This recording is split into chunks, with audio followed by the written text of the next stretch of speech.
하나님의 말씀 열왕기하 23장 21절에서 25절 말씀입니다. 열왕기하 23장 21절에서 25절 말씀 우리 한 목소리로 우리 함께 읽습니다. 왕이 뭇 백성에게 명령하여 이르되 이 언약책에 기록된 대로 너희의 하나님 여호와를 위하여 유월절을 지키라 하매 사사가 이스라엘을 다스리던 시대부터 이스라엘 여러 왕의 시대와 유다 여러 왕의 시대에 이렇게 유월절을 지킨 일이 없었더니 요시야 왕 18째 해에 예루살렘에서 여호와 앞에 이 유월절을 지켰더라. 요시야가 또 유다 땅과 예루살렘에 보이는 신접한 자와 점쟁이와 드라빔과 우상과 모든 가증한 것을 다 제거하였으니 이는 대제사장 hil기야가 여호와의 성전에서 발견한 책에 기록된 율법의 말씀을 이루려 함이라. 요시야와 같이 마음을 다하며 뜻을 다하며 힘을 다하여 모세의 모든 율법을 따라 여호와께로 돌이킨 왕은 요시야 전에도 없었고 후에도 그와 같은 자가 없었더라. 아멘. 우리 감리교회는 지난 수요일부터 금요일까지 중요한 의회가 하나 있었습니다. 2년마다 입법의회와 또 행정총회를 갖죠. 이게 경년으로 가기 때문에 내년에는 후에는 2년 후에는 이제 행정총회로 감독을 뽑고 감리사를 이렇게 추대하는 그런 일들이 있고요. 2년마다 우리 감리교회 법인 규례와 장정을 수정 보완하는 그런 입법의회가 있는 그런 해 2년마다 돌아옵니다. 그 해가 올해였어요. 우리 다른 교단들이 우리 교단의 입법의회를 주의 깊게 바라봅니다. 따라하려고 그러는 거예요. 따라하려고. 우리 감리교회가 앞서 나가고 있거든요. 대표적인 게 담임 목사님의 아들 사위 또 장로님의 아들 사위들은 10년 안에 담임이 되지 못한다라는 세습 금지법이죠.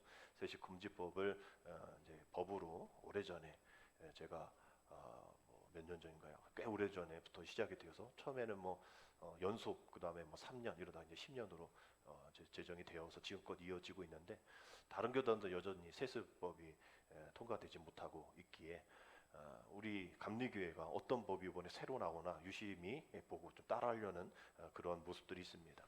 근데 따라할 만한 법이 지난주에 입법의회에서 통과가 된 게 하나 있어요.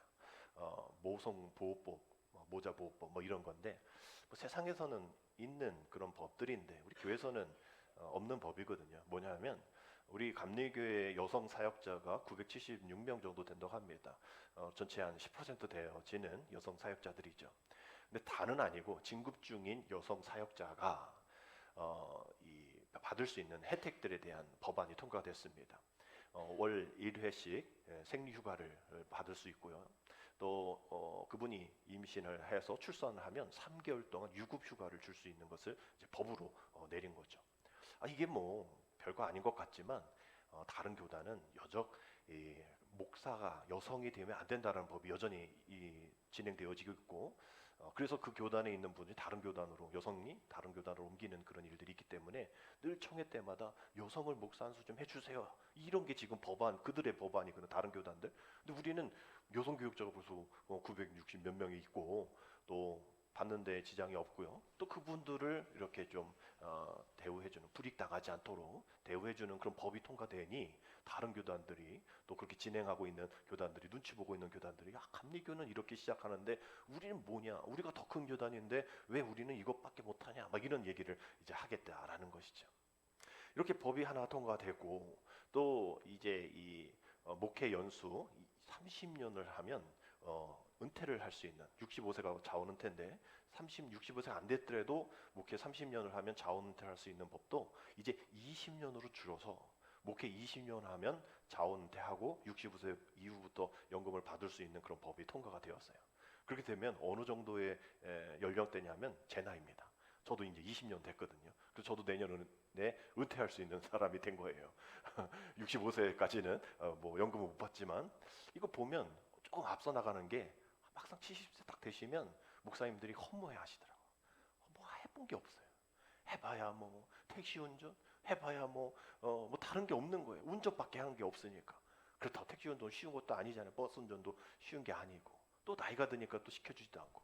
그러니까 은퇴를 제2의 인생을 살아가실 분들이 조금 빨리 제2의 인생을 사실 수 있도록, 또 아프신 분도 공상 은퇴하는 게 좀 애매하거든요. 또 은퇴에 대한 좀 부정적인 의미도 있고, 그런데 그런 분들도 은퇴를 하실 수 있는 그런 법안이 열린 겁니다. 다른 교단은 뭐 75세 막 이러거든요. 어떤 교단은 연령 제한도 없어요. 그냥 평생 목회하실 수 있는 그런 교단이 있어서, 그럼 후배들은 어떻게 교회를 운영하냐, 자리가 없는데, 막 이런 교단들이 있는 거에 비해서 우리 감리교는 20년만 목회해도 은퇴할 수 있는 그런 법안이 통과되었다라는 것이죠. 뭐 이런저런 것이 다 통과가 되었는가? 아니에요. 통과가 안 된 법들도 여러 개 있습니다. 원래 감리교 우리 한 교회를 이루기 위해서는 12명이 필요한데, 이제 이 12명 모여서 이렇게 교회 하나 짓기는 어렵다. 그래서 5명으로 줄이자라는 법안이 올라갔는데, 그거는 안 됐죠. 12명이 그래도 있어야 합니다. 그리고 아까 말씀드린 이 70세 연령이 정년이 너무 이르다. 윤석열 그런 나이도 한 년, 1년 줄어들었듯이 71세에 은퇴하는 그런 법안도 올렸는데 부결이 되었어요. 이렇게 어떤 법안은 그 시대에 맞춰서 잘 이렇게 되어서 가결되기도 하고, 어떤 법안은 아니야 이러면서 여전히 옛날의 법을 따라야 해서 부결이 되어지는 그 일들이 이런 입법 의회를 통해서 일어나게 되어지는 것이죠. 시대에 따라 그 법이라는 것이 바뀌기도 하고 또 수정되어져야 하는 그런 것들, 이런 일들이 뭐 처음부터 거창하게 화려하게 출발하는 것인가? 아니죠. 그런 법이 왜 필요해? 그게 뭐가 필요해? 라고 얘기해도 그러한 시작이 별로 아무것도 아닌 것 같은, 별거 아닌 것 같은 이러한 모습들이지만, 시간이 지날수록 확실한 정체성을 가지고 또 굳어지고, 또 그것을 통해서 피해를 보는 사람이 없는, 그것을 분명하게 보여주고 그런 새로운 그러한 법을 만들어가는 부분들이 우리 감리교에서는 아주 중요하게 이루어지고 있는 그러한 의회법 중에 하나인 것이죠. 이것이 언제부터 이렇게 되어질 수 있었을까? 갑자기 되어진 일들일까? 결국은 506년 전에, 오늘은 종교개혁주일인데 506년 전 1517년 10월 31일에 마틴 루터가 그 이전에 뭔가 법을 바꾸려고 하고, 또 이 법은 아닌데라고 얘기하는데도 아무도 그 얘기를 듣지 않는 그 카톨릭의 그런 아주 대단한 뭉쳐있는, 뭐 하나 변하려고 하지 않는 그 모습 속에서 오직 성경, 또 오직 믿음, 오직 은혜, 이것만 가지고 그 당시 로마 카톨릭의 그러한 참남한 종교적인 거짓된 모습과 또 그러한 성직자들의 부패에 맞서서 피텐베르크 성문에 95개조의 방반문을 붙이는 데부터 시작되어진 그 시작이, 우리 뭐 다른 교단도 마찬가지지만 우리가 이렇게 되면 안 됩니다, 이것을 수정해야 됩니다, 이건 빼야 됩니다, 이건 더해야 됩니다 라고 이야기할 수 있었던 그런 근거가 되어지는 시작이 바로 506년 전에 우리 개신교를 통해서 드러났다라는 것이죠. 그래서 506주년 오늘 종교개혁주일로 전 세계에서 그런 개혁에 대한 하나님의 말씀으로 함께하는 오늘 주일이 오늘 종교개혁주일입니다. 우리가 잘 알다시피 초대교회, 1세기의 초대교회는 정말 생명력 있는 그러한 교회 공동체를 이루어 나갔죠. 자기 물건 그냥 내 거라 하지 않고 함께 통용하면서 함께 내 가족이라는 그런 의미로 그렇게 살아왔던 교회 공동체였어요. 근데 다른 사람들이 봤을 때 그렇게 다 우러러보고 존경하면서 보았을까? 아니죠. 그들의 이 공동체의 특성 그리스도입니다. 그리스도라는 그 사교 집단인 거예요. 당시는 뭐 교인도 많지도 않고, 그러니 그 사교 집단으로 생각하는, 또 그들이 막 성만 찬하면 뭐 피를 마신다, 뭐 몸을 찢는다, 막 이런 얘기하니까 야, 저 집단 들어가면 살인이 일어나, 쟤네들은 어제도 사람의 피를 마셨대, 막 이런 얘기를 하니까 이거는 사교 집단, 이상한 집단으로 보는 그런 모습이었던 거예요. 그들은 그렇게 이상하게만 보면 끝나는데, 예수 그리스도의 그러한 모든 권리들, 또 유대인들 뭐 이런 사람들로 인하여서 또 조롱받는 것에 끝나는 것이 아니라 핍박당하고 또 순교당하는 일들이 있었다라는 거예요. 결국은 초대교회는 로마 제국과 또 이스라엘 백성들에게 핍박을 받고 박해를 받는 그런 모습 속에서도 그 공동체가 하나님 나라, 또 모든 사람들이 하나님 나라의 백성으로서 함께하는 그러한 공동체를 이루어갔단 말이에요. 근데 이후에 313년에 주후 313년에 로마에서 기독교가 공인되어지고 더불어 380년에 국교로 기독교가 채택이 되면서 그때부터 그 기독교가 정말 쇠퇴하게 되어지는 그런 일들로 시작이 되어집니다. 오히려 국가의 보호를 받으니까, 오히려 특혜를 받으니까 초대교회 모습이 사라지는 거예요. 최고의 권력자가 성직자가 되어지고 그 안에 하나님을 대신하는 다른 것들이 더 많이 생기게 되어지는 겁니다. 이전에는 하나님만 있으면 돼, 우리만 있으면 돼, 믿음만 있으면 돼 라고 했는데 이제 그거 없어도 살아가는데 불편함이 없고, 그거 없어도 기독교인이라는 것에 핍박받지 않는 그런 일들이 일어나게 된 것이죠. 그러다 보니까 문제점들이 하나씩 생기게 되어지는 겁니다. 결국은 그 일들이 성직자들의 또 그런 성당의 어떤 그 폭력에 의해서 어떤 일까지 일어나냐면, 너희들은 하나님의 말씀을 읽을 필요가 없어, 하나님의 말씀을 받을 필요가 없고, 하나님의 말씀을 가지고 될 성경이 너에게는 필요 없어, 오직 사제만, 오직 내가 읽어주는 것만 네가 들으면 돼 라는 그런 것으로 권력화되어지는 그런 모습으로 나갑니다. 거기서 끝나는 것이 아니라 구원받으려면 헌금을 많이 해야 돼 라면서 그 당시 베드로 성당을 건축할 때 돈이 많이 부족해서 면죄부를 판매를 하는데, 그 은전 한 입을 헌금함에 넣어서 땡그랑 소리가 그 하늘로 올라가서 그 소리를 천사가 하나님 들으면 너의 친척 누군가가 지옥에서 천국으로 옮겨져, 그러니 소리가 더 커야 돼, 작아야 돼, 더 많이 넣어야 돼, 적어 넣어야 돼, 막 이런 걸로 막 붙이고 1년짜리 면죄부, 2년짜리 면죄부, 평생 면죄부, 그런 면죄부를 판매해서 돈을 막 걷어들이고, 사제들이 입고 있었던 이 옷, 뭐 허리띠, 뭐 장갑, 신발 이런 거 아주 성물이다 해가지고 그거 사면 구원받는다, 이런 일들까지도 일어나는 그러한 그 당시 카톨릭의 부패상을 우리는 기독교 역사를 통해서 많이 보게 됩니다. 1, 2세기 초대교회 모습이 전혀 보이지 않는 모습이죠. 그러니 그 안에 우상 숭배하는 무신론자들이 교회 권력을 잡고 말씀으로 나아가는, 하나님의 말씀으로 나가지 않고 세상의 권력으로 나아가는 그런 일들이 비일비재했던 그 당시의 모습.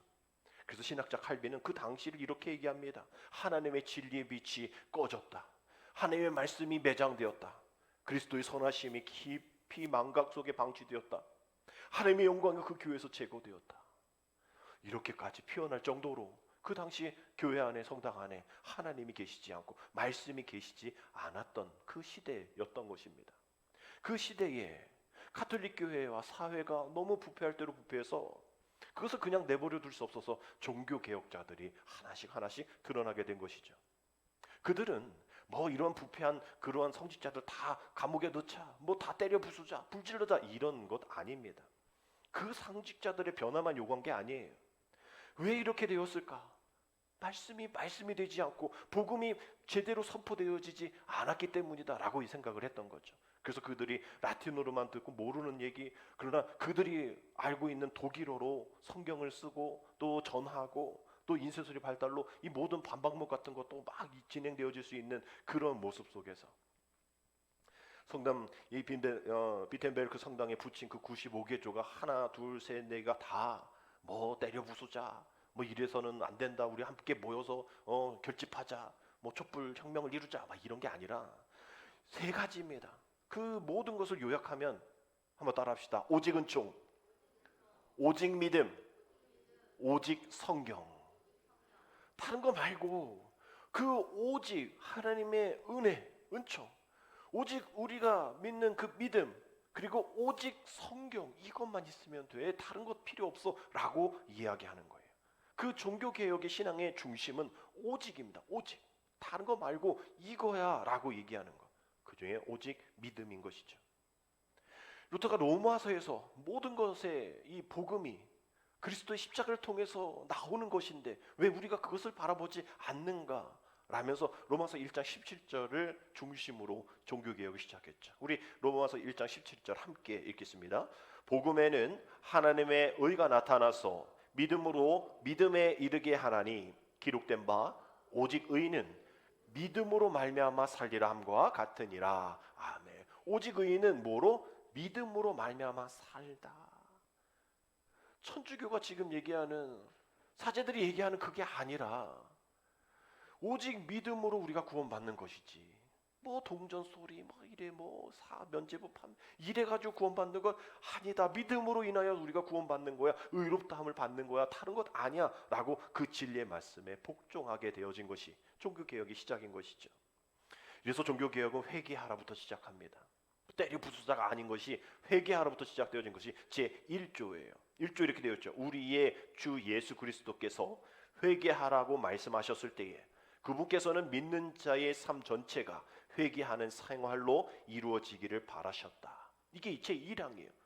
뒤에 94개가 또 있는 거죠. 2항은 이겁니다. 이 말씀은 고백 성사, 즉 고해와 속죄가 사제에 의해 집행되어야 한다는 의미로 받아들일 수 없다.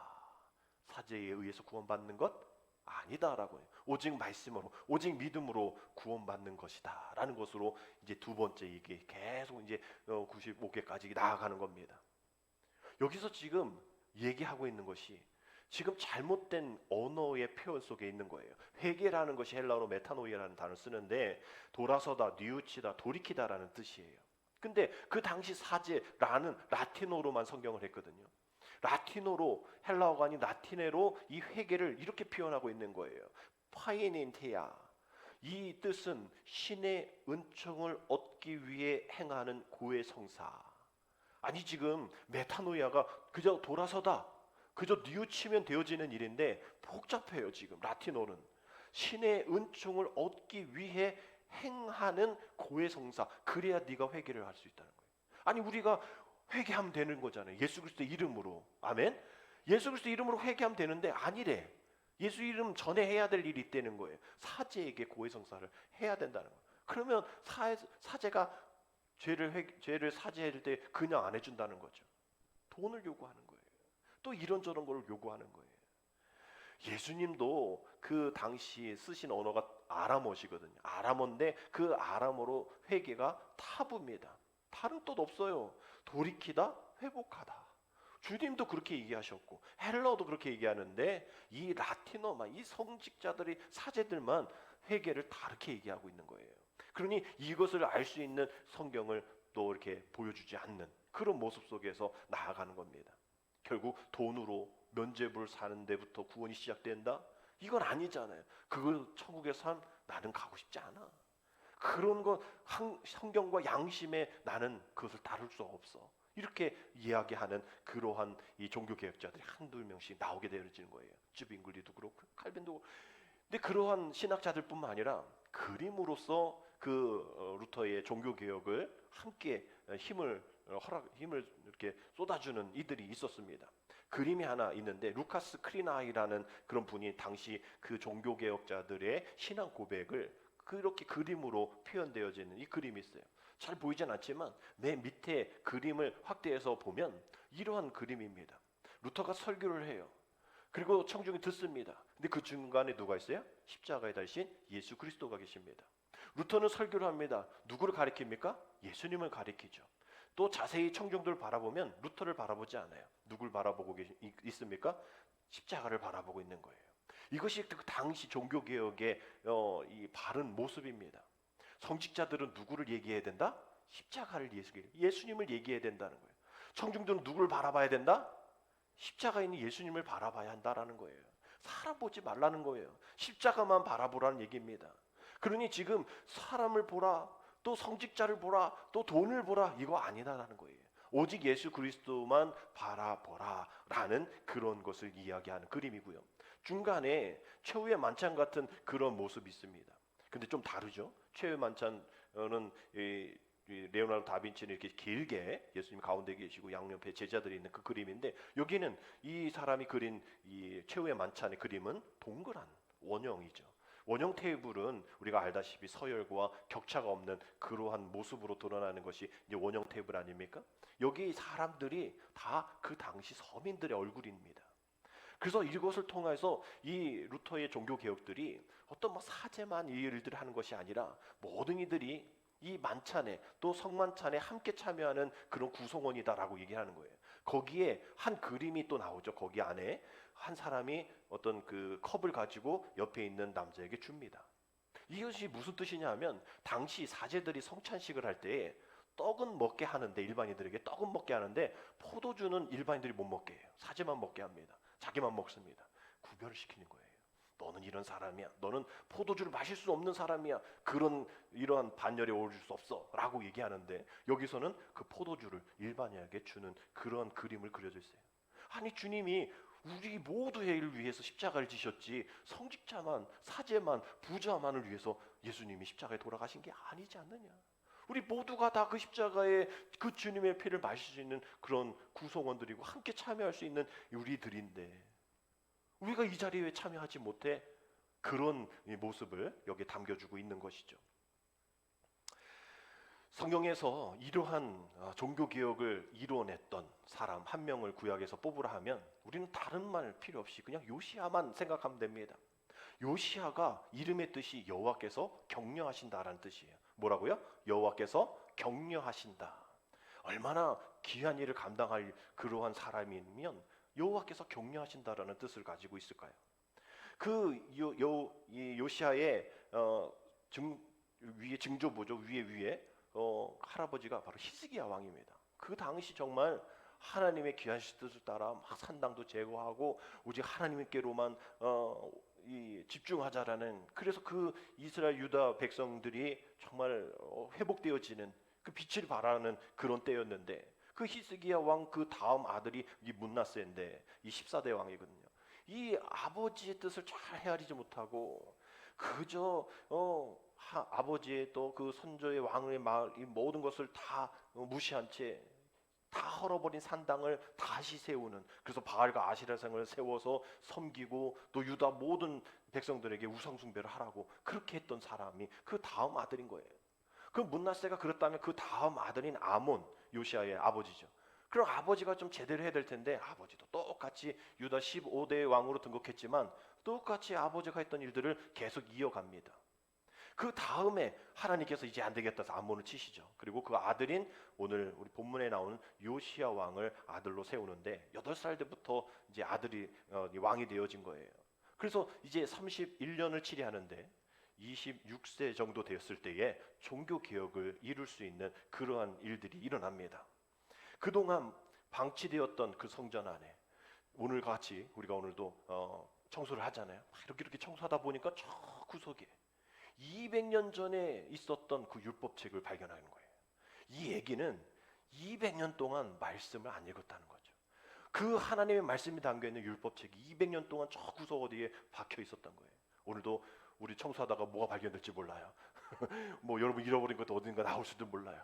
아니, 그 정도로 찾아보려고 하지도 않았고 그게 있는 조차도 모르는, 그게 어디 있는지도 모르는 그런 모습 속에 그 부모도 이런 아버지가 행했던 그런 일들, 그런 걸 다 제거하고 성전을 청소하면서 말씀책을 받으니 그 말씀을 읽기 시작하고 그동안 지키지 않았던 유월절을 지키는 일들, 그 일들을 이루었으니 여호와께서 격려하신다라는 뜻을 이름을 가질 만한 그러한 종교 개혁자가 구약에서는 요시야 왕을 대표로 하고 있다라는 것이죠.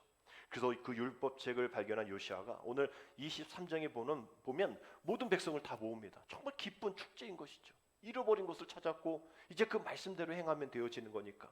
그래서 말씀으로 개혁을 이루고 또 유월절을 지키고 하나님과의 언약을 새롭게 한 뒤에 예루살렘에 산재되어 있는 아버지 때부터 할아버지 때부터 이루었던 모든 우상들을, 아세신당, 몰렉, 또 태양신전, 가증스러운 모든 제단들을, 우상들을 다 무너뜨립니다. 솔로몬 이후에 많은 왕들이 산당은 제거하려고 하는데 못했거든요. 근데 그 산당도 제거하는 온전한 종교개혁을 요시야 왕이 이루어낸 것이죠. 20몇 살밖에 되지 않은 왕이 말입니다. 그래서 이러한 일들이 이 선대 왕들이 엄청난 그런 많은 악행들을 저질렀을 때 열왕기하 16장에 보면 아하스 왕의 기록이 나옵니다. 이 아하스 왕은 그저 상당 딱 짓고 끝난 게 아니라 그 이방 신들 플러스 여호와 하나님을 섬기는 혼합주의, 1+1 같은 그러한 혼합주의 종교적인 일들을 이스라엘 백성들이 권했단 말이에요. 그래서 어디 아수르 신정 가가지고 정말 좋아 보이는 우상들 다 예루살렘 성전에 다 갖다 놓고, 그래서 그것을 우리가 이렇게 해야 돼, 즉 교회 안에서 세상적인 거 다 갖고 온다는 거예요. 그래서 이렇게 해야 돼, 그러면서 제단에 있는 그러한 이방신들에게 제사를 드리게 하는, 하나님도 섬기고 이방신에게 제사를 드리게 했던 그러한 아하스 왕. 그 아하스 왕이 역대하 28장 23절에 보면 이러한 일들까지 합니다. 자기를 친 다메섹 신들에게 제사하여 이르되 아람 왕들의 신들이 그들을 도왔으니 나도 그 신에게 제사하여 나를 돕게 하리라 하였으나 그 신이 아하스와 온 이스라엘을 망하게 하였더라. 이게 1+1이니까 쟤네 저 신이 막 이렇게 큰 힘을 가지고 있으니 나도 저 신에게 좀 제사 좀 드려야겠다. 저 신과 한번 뭐 해봐야겠다. 이래가지고 뭐 잘 됐으면 괜찮지만 이스라엘 망하게 했다는 거예요. 될 리가 없죠. 하나도 제대로 못하면서 1+1을 2개를 한다? 말도 안 되는 일 아닙니까? 그러한 사람이 왕이란 말이에요. 그리고 요시아가 그 일들을 알고 이제는 우린 그렇게 하지 말자. 이제 우리는 그렇게 살지 말자. 오직 하나님의 말씀만, 그 율법에 순종하는 백성이 되자. 이런 간절한 마음으로 개혁을 이뤄나갑니다. 말씀의 개혁이죠. 그래서 결과로 성전이 아주 깨끗해졌고, 그게 청소해서 깨끗했다는 게 아니에요. 정말 그 안에 우상들이 없다라는 거죠. 그 안에 함께하는 이들이 우상을 생각하고 1+1이 아닌 거예요. 온전히 하나님만 섬기고 하나님께만 영광 올려드렸다라는 것이죠. 그래서 오늘의 말씀이 그렇게 유다가 개혁을 일단락 지은 후에 이제는 멀리 갈 필요 없어. 이제 그 나라 안에 사마리아 성읍 안에 우상들이 있는 그 우상들까지도 근절하기 위해서 거기서 그렇게 우상을 섬겼던 제사장들이 있을 거 아니에요. 그 제사장들을 죽이는 일까지 일어납니다. 오늘 본문 앞부분인데 16절에 보니까 요시아가 몸을 돌이켜 산에 있는 무덤들을 보고 보내어 그 무덤에서 해골을 가져다가 제단 위에 불살라 그 제단을 더럽게 하니라. 그 일을 하나님의 사람이 전하였더니 그 전한 여호와의 말씀대로 되었더라. 그 제사장들을 다 죽이고 그 제사장들의 무덤을 다 깨서 그 해골을 가져다가 그거 다 으깨가지고 제단 위에 불살르는 아주 치욕적인 그런 일들을 저지른 거예요. 이게 지금 그 하나님의 사람이 전하였다라고 되어 있잖아요. 그렇게 될 것을 이전에 전했다라는 거죠. 이 열왕기상 13장의 그 얘기인데, 그 이스라엘 민족이 남쪽 북쪽 나눠지는 분열 왕국 시대 때에 북이스라엘의 여로보암 왕이 그 이스라엘 백성들이 이제 예루살렘, 남유다 예루살렘 성전으로 애들이 막 가니까 이게 또 우리가 또 애들이 또 분열이 일어날 것 같은 거예요. 우리한테 안 올 것 같아요. 그러니까 너 가지 마. 여기 베델에 내가 금송아지 하나 만들어줄게. 여기서 왜 막 이런 일들이 있었거든요. 그때에 유다에서 온 한 선지자가 이 여로보암의 죄를 책망하면서 후에 이런 일이 있을 겁니다라고 얘기한 말씀이 열왕기상 13장 2절에 있는 말씀이에요. 하나님의 사람이 제단을 향하여 여호와의 말씀으로 외쳐 이르되 제단아 여호와께서 이와 같이 말씀하시기를 다윗의 집에 요시야라 이름하는 아들을 낳으리니 그가 내 위에 분향하는 산당 제사장을 내 위에 제물로 바칠 것이요 또 사람의 뼈를 내 위에 사르리라 하셨느니라. 아멘. 이 이야기가 이루어졌다라는 거예요. 그 선지자로 인해서. 아니 이 얘기 들었으면 그러지 말아야지. 그 여로보암의 금송아지를 따르지 말아야지. 근데 더 따랐단 말이에요. 그러니까 그 심판이 거기까지 임하게 되어지는 겁니다. 이 요시아의 개혁이 뭐 이렇게 어떤 형식에 그친 개혁이 아니라 단지 산당 헐어버리는 제단을 파괴하는 것이 아니라 그 우상 숭배를 했던 그 제사장들을 죽이는 것에서 끝나는 것이 아니라 그 이미 죽은 자들의 그런 뼈까지도 출현해서 제단 위에서 다 불살라 없애는 진짜 철저한 그런 심판의 개혁을 그런 단행했던 것이죠. 뭐 그 죽은 사람들까지 뼈, 그 이방인도 아니고 제사장 자기네 나라의 제사장들의 뼈까지 그럴 필요가 있어?라고 이야기할지 모르겠지만 절대 우상 숭배라는 건 죄악은 용서할 수 없어. 이게 하나님의 뜻이야. 라는 그런 강력한 의지가 담겨져 있는 말씀인 거예요. 그래서 베델에 우상 숭배했던 변절한 제사장들 무리에게는 자신들의 이 사명을 망각했기 때문에 그런 거잖아요. 그러니까 망각하지 마. 이 망각은 죽음 후에도 수치가 주어져. 망각하지 마. 죄악의 근본은 잊어버리는 거야. 그것이 지난날 그저 흔적이라 할지라도 안 돼. 그것을 철저히 뽑아내야 해. 라고 이야기하는 겁니다. 이 요시아의 개혁이 정말 철저해서 열왕기서 기자는 오늘 25절에서 이렇게 이야기하고 있습니다. 우리 같이 읽겠습니다. 요시아와 같이 마음을 다하며 뜻을 다하며 힘을 다하여 모세의 모든 율법을 따라 여호와께로 돌이킨 왕은 요시아 전에도 없었고 후에도 그와 같은 자가 없었더라. 아멘. 이러한 평가를 받은 요시야. 이러한 모습 속에서 주의 깊게 볼 말씀이 18절에 있는 하나님의 말씀입니다. 앞서 말씀드린 것처럼 그러한 우상을 섬겼던 그 제사장들 그 무덤에서 꿰내서 막 다 했다고 그랬잖아요. 그러면 똑같은 말씀이 18절에 나오는데 그 똑같은 일들이 그러면 다 제사장들 다 선지자들 다 그렇게 합니까? 라고 했을 때에 그 하나님을 믿는 하나님의 심판을 이루고 최선을 다한 그 선지자들의 무덤도 발견됐을 거 아니에요. 그러면 그 무덤에 대해서는 이렇게 얘기하는 거예요. 이르되 어떻게? 그대로 두고 그의 뼈를 옮기지 말라 하매 우리가 그의 뼈와 사마리아에서 온 선지자의 뼈는 어떻게? 그대로 두었더라. 물론 그러한 해를 두지 않고 그곳에서 있음으로 인해서 이분들이 그 하나님의 심판을 알리고 그 죽음 앞에서도 그 사명을 감당하신 선지자들이야 라고 알 수 있도록 그대로 두어라 라고 이야기하는 겁니다. 결국 오늘 종교개혁 주의를 통하여서 우리가 기억해야 할 하나의 신앙의 정신, 바로 하나님이 주시는 그 죄악에서 돌이키는 그저 대충 하는 회개가 아니라 아주 철저하고 철저한 회복, 이것이 종교개혁의 정신이라는 겁니다.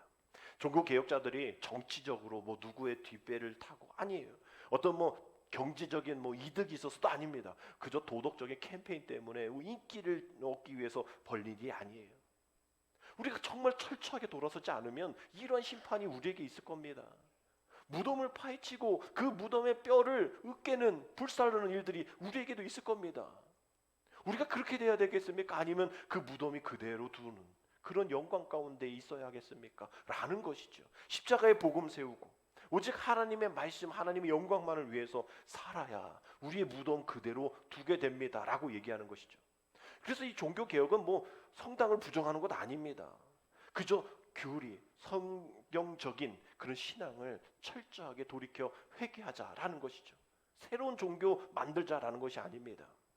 결국 루터의 개혁은 지금도 우리에게 이어지고 있을 때 우리가 교회를 욕하고 또 뭐라고 해도 우리가 그것을 욕하는 것을 끊는 것이 아니라 그 하나님이 그 현존하심이 그 말씀을 통해서 우리가 제발 우리가 좀 돌이키지 않으면 그 종교개혁이 그 당시로만 끝나게 되어지는 것이다 라고 이야기하는 거예요.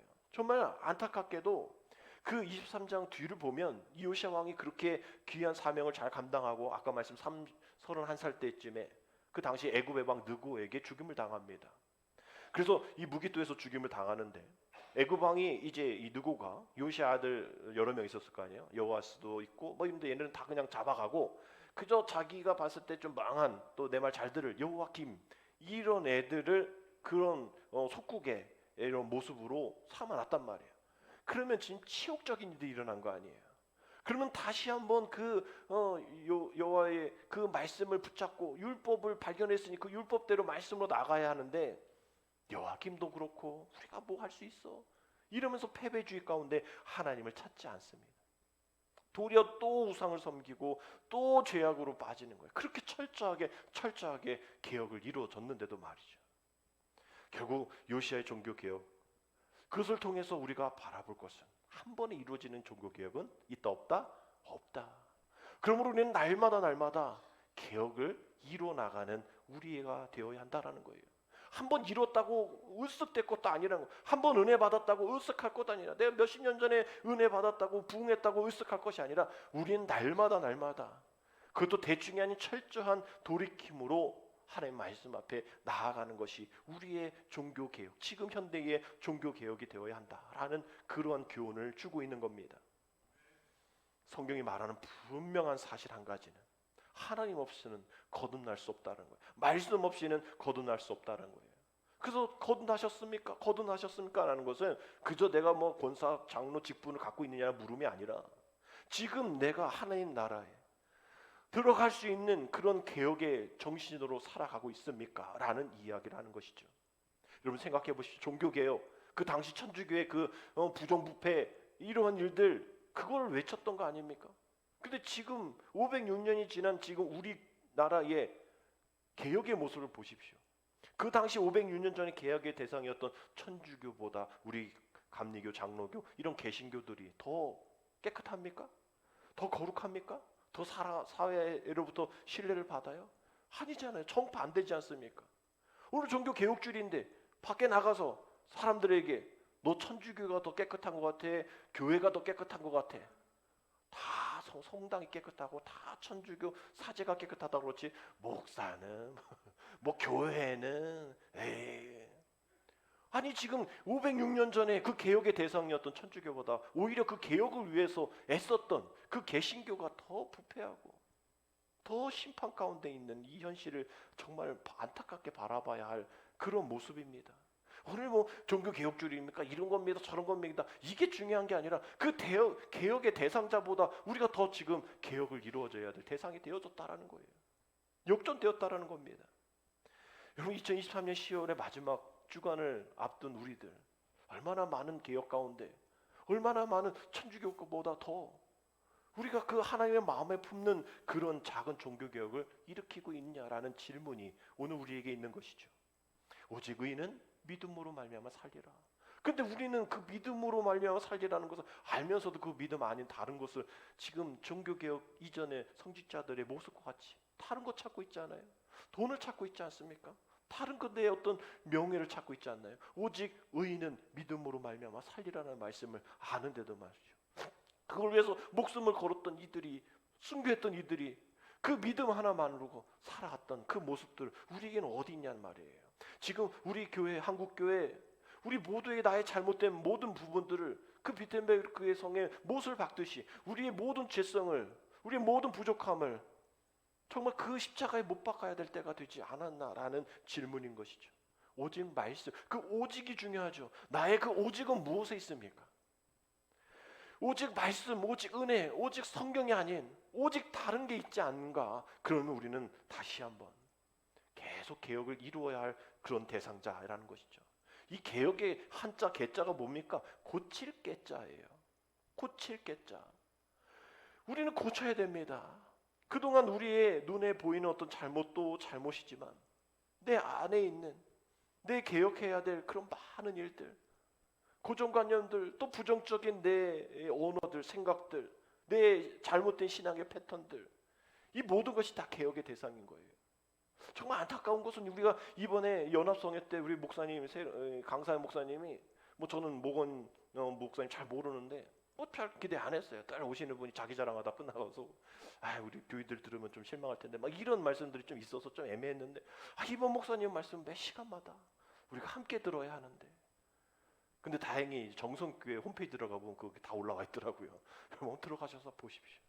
정성교회 홈페이지 보면 거기 이제 나오니까 들어가 있을 테니까 정말 그것이 다 이 종교개혁에 맞는 말씀들이 우리가 개혁합시다. 우리가 좀 하나님 앞에 한번 미쳐봅시다.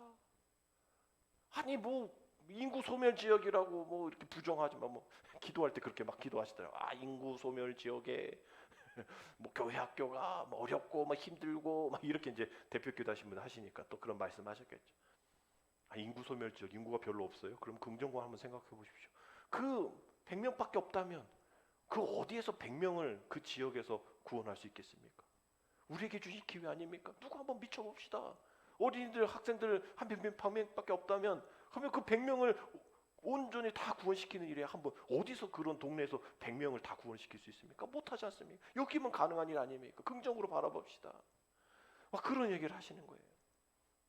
그러면서 이러한 종교개혁이 우리 안에 내 자신, 내 삶의 패턴 가운데 있지 않습니까? 라면서 당신의 간증 얘기, 그 교인의 간증 얘기를 많이 하셨어요.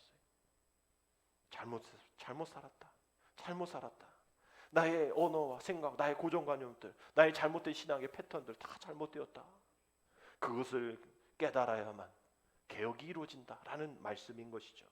결국 우리는 너 그렇게 옮겨져서 불살라져서 그 제단 위에 뿌려질 그런 모습으로 살 거야? 아니면 그저 순교자의 사명으로 인정받은 축복 가운데에 그대로 기념비적인 모습으로 살아갈 거야? 우리에게 선택의 기로에 서 있는 것이죠.